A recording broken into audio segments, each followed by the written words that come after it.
வணக்கம் நண்பர்களே. இந்த வீடியோல நம்ம என்ன பார்க்க போறோம்னா, உலகத்திலேயே சொகுசான ஒரு விமானத்த நம்ம தமிழகத்தைச் சேர்ந்த கலாநிதி மாறன் அவர்கள் வச்சிருக்கிறதா ஒரு வீடியோ ஒண்ணு சமூக வலைதளத்தில பரபரப்பா பகிரப்பட்டு வந்துகிட்டு இருக்கு. இந்த விமானத்தோட பேரு குளோபல் 7500 அப்படிங்கிறதும், இதோட விலை பார்த்தீங்கன்னா ரூ. 680 கோடி மதிப்புள்ள விமானம் அப்படிங்கிறதும் இந்த வீடியோல வைரலா போய்க்கிட்டு இருக்கு. இந்த பிளேன்ல பார்த்தீங்கன்னா, அட்டன் டயத்துல 23 பேர் பயணம் பண்ணலாம். இந்த பிளைட்ல பார்த்தீங்கன்னா 2 பெட்ரூமு, ஒரு ரெஸ்ட் ரூமு அப்படின்னு எக்கச்சக்கமான வசதிகள் இருக்கு. ஒரு 7 ஸ்டார் ஹோட்டல் அளவுக்கு இதுல வசதிகள் இருக்கு. இந்த பிளைட்ட ஒரு தடவ ஃபியூவல் ஃபில் பண்ணிட்டு, நம்ம சென்னையிலிருந்து அமெரிக்காவுக்கு 14,800 கிலோமீட்டர் அட்டன் டயத்துல நேரடியா எங்கேயுமே நிக்காம சென்னை டூ அமெரிக்கா போகலாம். அந்த அளவுக்கு இதுல வசதிகள் இருக்கு.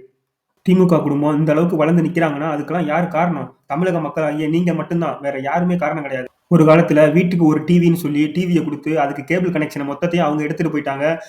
ஒரு வாட்டி உங்களுக்கு டிவிய குடுத்துட்டு, அதுவும் கவர்மெண்ட் காசுல டிவிய உங்களுக்கு குடுத்துட்டு, அதுக்கு தேவையான கனெக்ஷன மாசம் மாசம் அவங்க வாங்கிக்கிட்டாங்க. மாசம் மாசம் ஒரு அமௌண்ட்ட மட்டுமே வாங்கல. அதுக்கு தேவையான அந்த பேக் போடு, இந்த பேக் போடுன்னு கச்சிட்டு அது இதுன்னு சொல்லி உங்களுக்கு எவ்வளவுலாம் புடுங்க முடியுமோ புடுங்கி, இன்னைக்கு பார்த்தீங்கன்னா பல ஆயிரம் கோடிய சம்பாதிச்சுட்டாங்க சன் டிவி குடும்பம். அன்னைக்கு ஒரு ரூ. 4000 மதிப்புள்ள டிவிக்கு ஆசைப்பட்டு, இன்னைக்கு கிட்டத்தட்ட 15, 20 வருஷமா ஒரு குடும்பத்துல இருந்தும் அவங்களுக்கு நம்ம பணம் குடுத்துக்கிட்டு இருக்கோங்கிறது எத்தன பேத்துக்கு தெரியும்?